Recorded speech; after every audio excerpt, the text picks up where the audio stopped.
Hello everyone. Welcome to Akuveda Learning Hub. And I hope you did press the like button for our previous video. And if you didn't, please go back and press the like button before you continue with this video. So I hope you have subscribed our channel and are getting regular updates from us on various topics like stocks, IPOs, mutual funds and other financial subjects. So as promised by me, in today's video we'll go for other kinds of stocks, which are cyclical stocks, defensive stocks, penny stocks, etc. So yeah, let's begin with today's video, and the first topic we are taking up today is cyclical stocks. So let me define it for you and then we'll go and explain cyclical stocks to you. So a cyclical stock has a market value that tends to reflect the state of the economy. When the economy is improving, the market value of cyclical stock goes up usually, and during an economic decline, the market value of cyclical stock may decrease. This is because the product and services of these companies are linked directly to the activities of a strong economy, and investors try to buy these stocks when they are still inexpensive just before the economy declines. They try buying these because the economy is declining, and now when the economy grows and they have a high value, they sell off the stocks, or they try to sell off these stocks. Now I'll tell you what is cyclical stocks.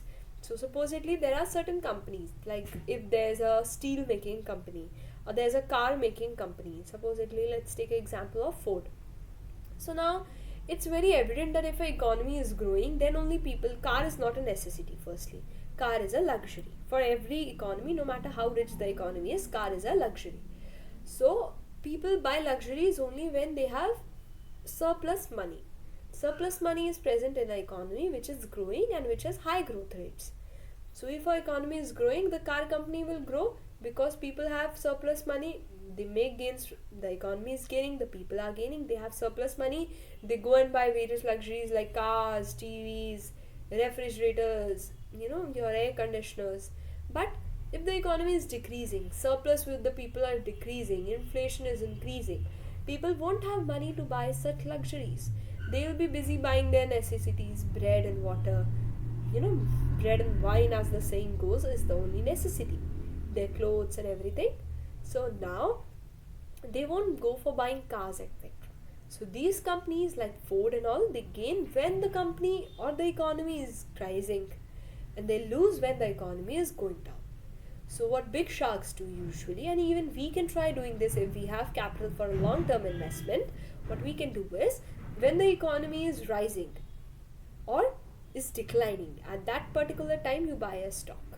And then after 10 years, when the economy is again in a very high state, you sell off that stock, or your child sells off that stock and makes a huge gain. Otherwise, when the economy is rising, it's still in the initial stage of rising, you can buy this stock. When the economy reaches a peak, you can sell this stock off. So this will help you make easy gains from stock investment. Next, I'll tell you about defensive stock. So a defensive stock that remains, let me define it for you and then I'll go for the explanation. So defensive stock that remains stable during declines of the economy, and the company that issues such stock has steady earnings and can continue dividend payments even in the period of economic decline, is a defensive stock.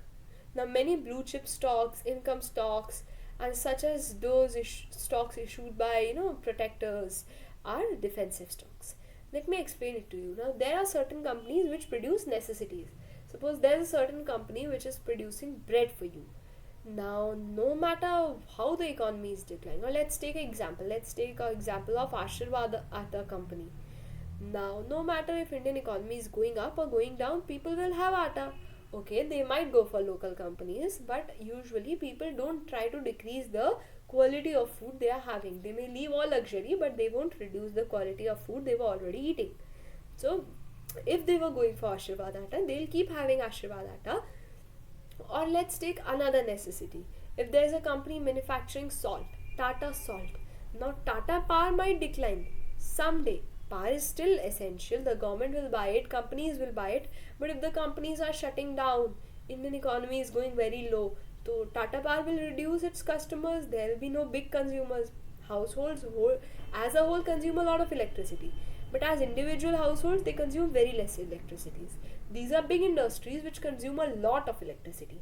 So if their industries are closing, now Tata Power is losing its major consumers. But Tata Salt can never lose its consumers. Let's assume there are less salt companies in the market. Stocks of Tata Salt will be normal. They will be perfectly normal. No matter the economy is decreasing, rising, going down, going up, whatever happens, Tata Salt has its stocks because people will buy stock. They'll have stock no matter what happens to the economy. Now next we'll define large cap and small cap stocks for you. So yeah, they are opposite of each other. Let me begin with large cap, then I'll go for small cap. So large cap stock is a stock from a corporation that has issued a large number of shares in the stock market and has a large amount of capitalization. So you may be doubting the term, what is capitalization? I'll explain it for you. Capitalization is the total amount of stocks and bonds issued by a corporation. So if a corporation has issued a lot of stocks in the market, then it is a large cap stock. What is this? Like, certain corporations have a very small amount of stock, a very small percentage of their company released in the market as stocks. So they are not large stock companies. So this is a large stock company. It has introduced a major portion of its company's profits or its company shares as stocks in the market to the public. The stock companies such as Dow Jones Industrials, etc. are large cap companies because they have introduced large amount of stocks from the company as stocks in the capital or the market, or the whatever you call it, all the stock exchanges, the stock market, the capital market, the share market, whichever way you phrase it. The opposite of it is the small cap stock. A company which has issued stock of a capital less than $500 million is a company which is called, whose stocks are referred to as small cap stocks. Next, we'll be defining penny stocks. Now, this is an important thing.